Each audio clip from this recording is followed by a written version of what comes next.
It's Tech Monday. Let's take a look at some updates in the world of technology. Now, do you know you can use solar power to purify seawater? Well, using solar power to purify water can help solve a lot of water disasters and problems. Solar water disinfection is a sort of portable water purification that cleans water through solar energy in order to remove contaminants such as bacteria, viruses, and protozoa. Now, this, of course, can be done through the use of solar heat collectors or solar insulation. Let's take a look at how you can use the power of the sun to clean water.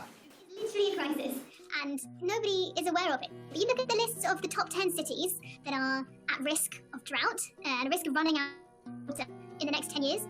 Almost all of them are big developed countries. London is on that top 10 list. It's extraordinary. It blows my mind. And, you know, the famous statistics from the UN that by 2030, nearly half the world's population won't have a reliable access to a clean water source. Just, you know, I've said it so many times, it almost doesn't feel real anymore, but just sit with it. Half of the world. Half. And so more often than not, it's you know, women at the forefront facing these challenges as well.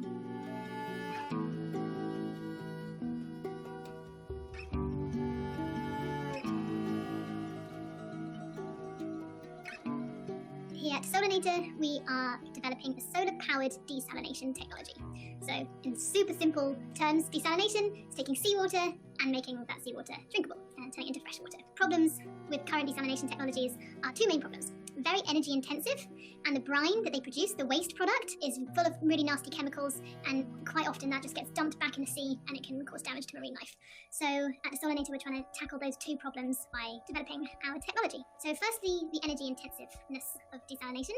So we have our own custom designed solar panels which produce both electricity and heat water at the same time. So as I'm sure you know, two main branches of ordinary solar panels. So photovoltaic, which is, I've got one right here, the sun shines on it and produces an electric current. The other main type of solar panels is solar thermal, and these are much cheaper. You know, places like Cyprus, it's been government mandate since the 60s that every roof should have a solar thermal panel on it. So that's essentially, at its simplest, a black box that water runs through and it heats up water.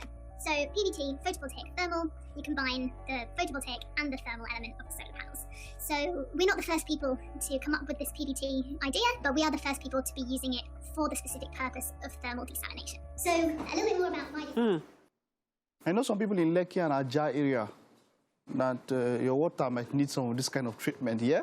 Okay, I'm moving on from that. Now, researchers from Harvard and USA teamed up to make the first robotic fish that can actually imitate movement and speed of a yellowfin tuna.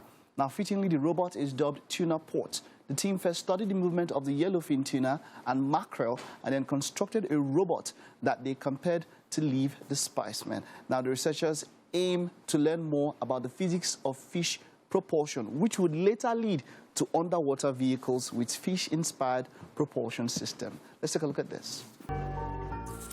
Okay, our next update is something that would definitely interest a lot of people in this generation, using beauty as a tool to disrupt facial recognition. Now, technology designer Jocelyn McDonald creates bus passes, thumb drives, and green screens on her fingernails. Of course, she also strategically applies a makeup to combat a facial recognition software. Marsha will, of course, talk to McDonald about her 3D printed nails, anti-facial recognition workshops, and hopes for the future of a tech industry. Let's take a look, listen to a little bit of this. Design that hooked my attention. I was in grad school at Carnegie Mellon. I was in the School of Computer Science, and I was focusing on human-computer interaction. And I remember there being a day where everyone was like abuzz because this thing on Reddit had taken off where some developers around facial recognition were positioning that their app or like their software tool could be used to identify whether like their girlfriends had ever been in pornography.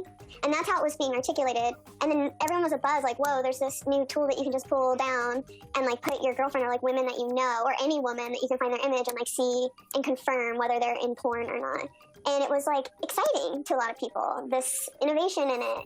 And obviously that's like a really complicated thing that I feel inherently completely against. I'm completely in support of sex work, but I'm against people developing a tool and using it to like...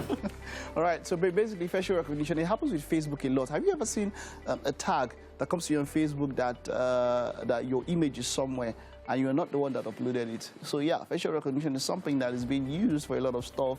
As someone said, I should break a lot of relationships. Well, that's for the ones that know that that want to use it for that. But yeah, facial recognition as technology is becoming more prevalent. You can use it in your phones, you can use it with your filters and all of that. So yeah, that it is what it is. All right, that's all we can take on tech this Monday morning. Let's take this time out now, and the second lap of the show will come right after this break.